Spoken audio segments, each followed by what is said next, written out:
சிறிய செயல் பெரிய மாற்றம் தரும்.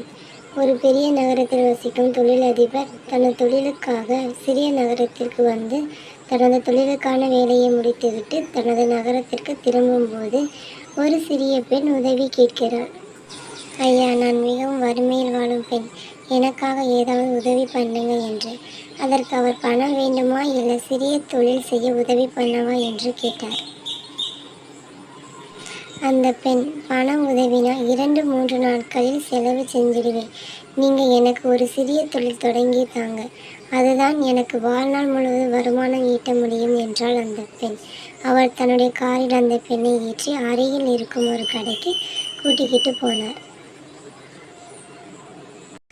அங்கு சென்று ஒரு டேபிள், ஒரு சேர், 30 பிஸ்கட் பாக்கெட், 10 பாக்கெட் சாக்லேட், கொஞ்சமாக தண்ணீர் பாட்டில், பேனா, பென்சில் வாங்கி தந்தார். அந்த பெண் நன்றி சொல்லி விட்டு, உங்கள் பெயர் என்ன சார் என்று கேட்டார். அவர், என் பெயர் ஆர்கே மோகன் என்றார். அவரும், சரி, எனக்கு நேரமாச்சு, நான் கிளம்புறேன் சொல்லிவிட்டு சென்றார். பல வருடங்கள் கழித்து மீண்டும் அவர் அந்த நகரத்திற்கு வந்தார். அவர் கார் செல்லும் வழியில் உள்ள கடைகளில் உள்ள பெயர் பலகை பார்க்கிறார். பார்த்து வியந்து போனார். கொஞ்ச தூரம் சென்றதும் பெரிய சூப்பர் மார்க்கெட்டை பார்க்கிறார். அதிலும் உள்ள பெயர் பலகையை பார்த்து காரில் இருந்து இறங்கி சூப்பர் மார்க்கெட் உள்ளே சென்றார்.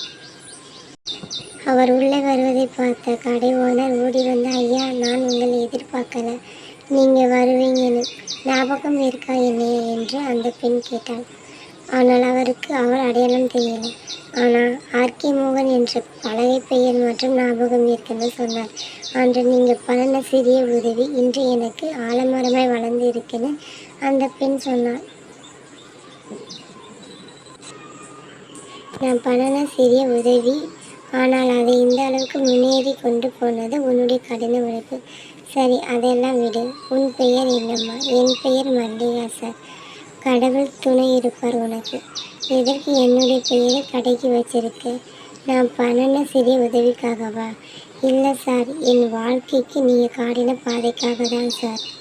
உங்களுக்கு வேண்டும்னா சிறிய உதவியாக இருக்கலாம், ஆனால் எனக்கு அதுதான் பெரிய உதவி. நன்றி சார். சரிம்மா, நேரமாச்சு. கஷ்டப்பட்டவங்களுக்கும் நீயும் உதவி பண்ணு. கண்டிப்பாக சார், என்னால் முடிந்த அளவுக்கு உதவி பண்ணுவேன். ரொம்ப நன்றிம்மா, நானும் கிளம்புறேன். ஓகே சார், கண்டிப்பாக நீங்கள் மறுபடியும் வரும்பொழுது என்னை பார்க்க வரணும் சார். நான் உங்களை எதிர்பார்த்து இருப்பேன் சார். ஓகேம்மா, நான் வாரேன். ஓகே, நன்றி சார். நாம் முடிந்த உதவி செய்வோம். நாம் செய்யும் சிறிய உதவி நாளை அவர்களுக்கு பெரிய மாற்றத்தை ஏற்படுத்த முடியும். நன்றி.